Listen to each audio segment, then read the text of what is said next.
Hey, Cowgirl Gina.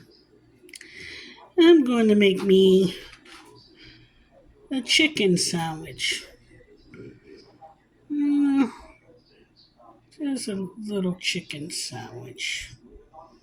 Something that I think will be good for a lunch. It's called white chicken, crider. Hope it's good. That's some of the stuff they give us free around here. Got the Miracle Whip, the onion, the green onion, the cilantro, tomato, lettuce, sweet reddish mustard, lemon juice, and some baby Swiss. And my goodness, I bought some cheap wine. Got it from a Walgreens. It looks like it's pretty good, but it's very bitter. So I had to put some, what I did, I had to add a little honey in it. Sweeten it up for me.